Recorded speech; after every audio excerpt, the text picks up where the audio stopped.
All right, so the picture you see is one of our practice bombs. Again, back in Vietnam days, we would put them on the bottom of our wing. We put a powder in where the red tag is at the end. And then we go out in the desert and we draw a big circle in the desert, 100 feet in diameter. And the guys would come up and they'd look at the circle in the desert and they'd drop their bombs now. And then they'd make a circle and go to see where the powder came out of the bomb, and they missed the circle altogether. So they would try again and again and again till they got the bomb to fall inside the circle. Then you change your altitude or your speed, and what happens? You change where the bomb goes. So we weren't very good at bombing because it took a lot of practice and the conditions always changed. So there was a company that developed the Norden Bombsight, which we have over here. And the Norden Bombsight was developed so that the bombardier would look through the eyelet in the top and he'd be looking for the target. He would say to the pilot, "How fast are we going?" "We're going 300 miles an hour. He would turn a knob to 300 and the bomb sight moves forward. "How fast are we or how high are we?" 10,000 feet. Turn another knob to 10,000, the bomb sight moves forward. "Is there a crosswind?" And if it was yes, the bomb sight would move left and right.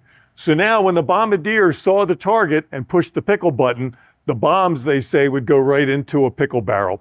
Wasn't quite that accurate.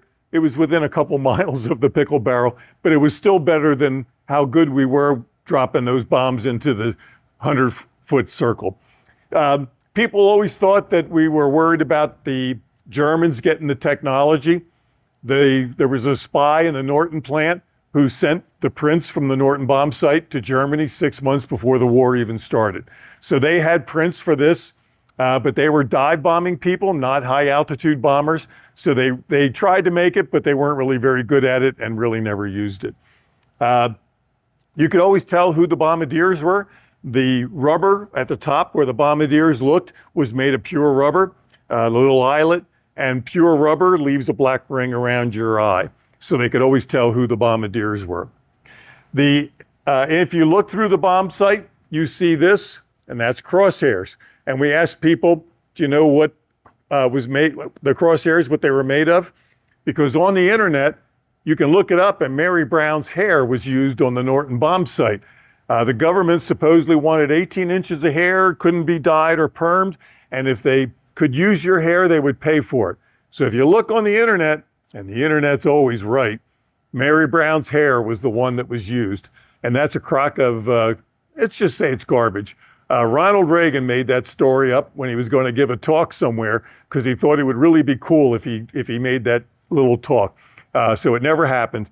The crosshairs in the Norden Bombsight are etched into the glass. There's no human hair used on the crosshairs. Hi, thanks for watching. If you like what you see, hit that like button and also subscribe to this channel. For more exclusive content about this museum, check in the description below where you will find the YouTube channel of the museum. Better yet, if you're in the area, go check out the museum. It's one thing to see it on YouTube, it's another thing to see it in person. Thanks for watching.